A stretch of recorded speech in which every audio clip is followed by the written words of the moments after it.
ची बातमी बघूयात। दोन्ही पवार एकत्र येण्यासाठी तटकरे आणि प्रफुल्ल पटेल यांचा विरोध आहे असा एक मोठा दावा खासदार संजय राऊत यांनी केलाय। दोन्ही नेत्यांना भाजपच्या मोठ्या दुकानाच्या सोबत आपली छोटी दुकानं सुद्धा चालवायची आहेत असाही राऊतांचा दावा आहे। संजय राऊत यांच्या या वक्तव्याला शरद पवार यांच्या राष्ट्रवादीचे नेते अनिल देशमुख आणि अजित पवारांच्या राष्ट्रवादीचे नेते अमोल मिटकरी या दोघांनी सुद्धा उत्तर दिलंय।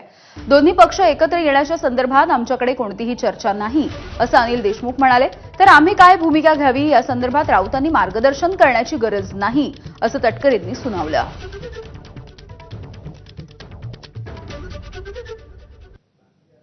मोदी आणि शहांच्या मुख्य दुकानाबरोबर त्यांना आपलं छोटं दुकान चालवायचं, जो तो आपापला राजकीय फायदा तोटा त्यात पाहत असतो। प्रफुल्ल पटेल हे काय महान नेते नाहीये, हे सगळ्यांना माहिती आहे। त्यानंतर आता तटकरे आहेत, अध्यक्ष आहेत त्यांच्या एका गटाचे। उद्या हा पक्ष विलीन झाला, तो होणार नाही असं माझी माहिती आहे, तर अध्यक्ष बदलावा लागेल। मग तटकरेंनी काय करायचं हा एक प्रश्न आहे। केंद्रातल्या मंत्रिपदांचा प्रश्न निर्माण होईल। प्रत्येक जण आपली व्यवस्था, आपली सोय आणि आपला फायदा राजकारणात पाहतो, तसंच हे आहे। असं आहे, पहिली गोष्ट की दोन्ही राष्ट्रवादी पक्ष एकत्र येण्याच्या बाबतीत ज्या काही चर्चा चालू आहे त्या फक्त माध्यमाच्या माध्यमातून चालू आहे।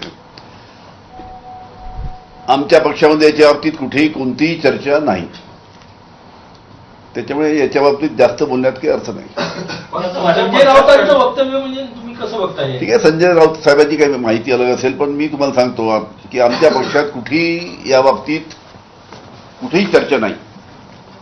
संजय राऊतांच्या वक्तव्याची दखल घेण्याइतपत ते बिलकुल त्या ठिकाणी नाही।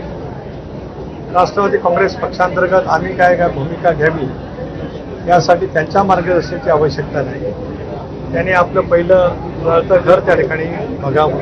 विलिनीकरणाचा कुठलाही विषय आमच्या समोर आलेला नाही, विरोध करण्याचं काही कारण असू शकत नाही, कारण आम्ही एक राजकीय भूमिका घेऊन वाटचाल करतो। आता ती राजकीय भूमिका कोणाला मान्य आहे नाही मला माहिती नाही। तशा पद्धतीची कुठलीही चर्चा पक्षाच्या कोर ग्रुपमध्ये कधी झालेली नाही।